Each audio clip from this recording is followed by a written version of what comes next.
Hello everyone, welcome to Wordy Tales. Today we're bringing you a story about how discovering your own strengths and practicing with dedication can lead you to success. It's a tale that will remind us that we all have unique talents, and with the right mindset we can excel in anything we set our minds to. Along the way, we'll also learn some new words and how to use them in sentences to improve our English in a fun and simple way. So, stay with us till the end. Once, in a small, peaceful town, there lived a family in a quiet corner of the city. This family had a 12-year-old boy named David, who was in the 6th grade. David was an energetic kid who loved playing outdoors, and his favorite activity was playing soccer. Almost every day, David would head out to the nearby public field, where he honed his soccer skills. One afternoon, after coming home from school, David slumped onto the couch, looking deep in thought. He opened a school book, stared at it for a moment, and then leaned back into the soft cushions with a dissatisfied look on his face. His father, who had just come in from the backyard, noticed this unusual behavior and walked over to his son. Sitting beside David, he asked what was bothering him. David explained that he had received a poor grade in math, but that wasn't what was truly upsetting him. He shared that his close friend and neighbor, Matt, always seemed to score high in math. No matter how hard David tried, he just couldn't seem to do as well. Hearing this, David's father went to get a glass of water to calm his son. Once David had relaxed a bit, his father took him outside to their small backyard garden, which was filled with shady trees and a peaceful atmosphere. "David," his father began, "I want you to understand 3 important lessons from what happened today. These are lessons that will guide you as you grow older."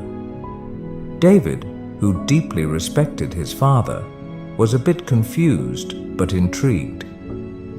"Can you explain those lessons, Dad?" he asked. "You will learn each lesson one by one, through a challenge I will give you," his father replied with a gentle smile.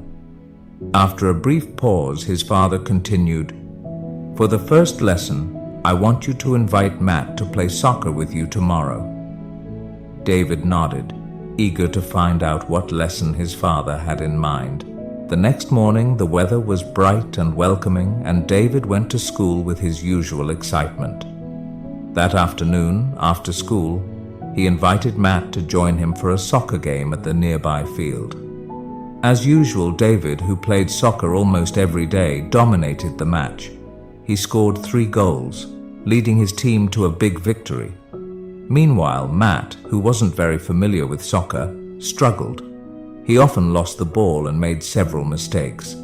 Despite this, everyone who played that day had a great time. Afterward, David cleaned up and hurried to meet his father in the backyard. "Dad, I played soccer with Matt today. What's the first lesson you want to teach me?" His father smiled knowingly and said, "Tell me how the game went." David described everything, from his 3 goals to how Matt wasn't very good at soccer. His father nodded and said, "Look at this, David. Matt may not be good at soccer, but he's great at math. Just like how you might struggle with math but excel at soccer. We're all different, and that's okay. We each have our own strengths and passions." David felt a wave of understanding wash over him. He realized that people are different and don't have to be the same. But, curious as always, he immediately asked about the second lesson. "For the second lesson," his father said, "I want you to pay close attention to Matt tomorrow at school. Keep track of how often you see him counting or working with numbers." The following day, David eagerly went to school, excited to complete his father's challenge. Throughout the day, he quietly observed Matt, noticing how often he was engaged in math-related tasks. After school, David passed the time playing soccer again until his father returned home. That evening, David approached his father and reported his findings. "Dad, Matt was counting a lot today. He was working on math problems, solving puzzles, even calculating things like change during recess, and he even counted the petals on a flower." His father smiled warmly and said, "That's the second lesson, David. Matt is good at math because he enjoys it and practices it often. If you want to get better at something, you have to keep practicing, just like you do with soccer. It doesn't always have to be difficult. You can start with simple things like counting petals on a flower." David smiled, realizing that he could improve in anything as long as he practiced consistently, just like he had with soccer. Without waiting, David eagerly asked about the third and final lesson. His father thought for a moment and said, "For the last lesson, I want you to think about how much better Matt is at math compared to you." David paused for a second, then hesitantly replied, "I think Matt is about 3 times better at math than I am." "All right," his father said. "For the last challenge, I want you to study math 3 times harder tomorrow." David swallowed nervously but nodded, determined to tackle the final challenge.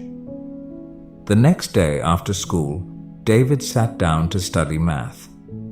After an hour of intense focus, he decided to push through and study for 2 more hours, tripling his usual effort.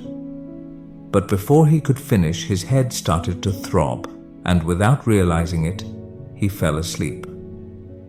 Later, he was gently woken up by his father's soft tap. "Wake up for dinner and meet me in the garden afterward," his father said. Feeling disappointed in himself, David met his father, his head hung low. "I'm sorry, Dad," David said. "I couldn't complete the challenge.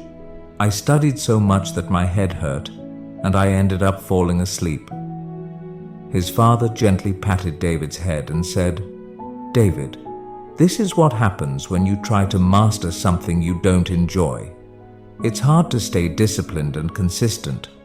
But when you study something you love, discipline and consistency feel much lighter, just like how you stay dedicated to playing soccer." After a brief silence, his father gave him the final piece of advice. "So, if you want to be smart and become an expert at something, either study what you love or learn to love what you're studying." David, filled with admiration for his father's wisdom, promised to carry these 3 important lessons with him for the rest of his life.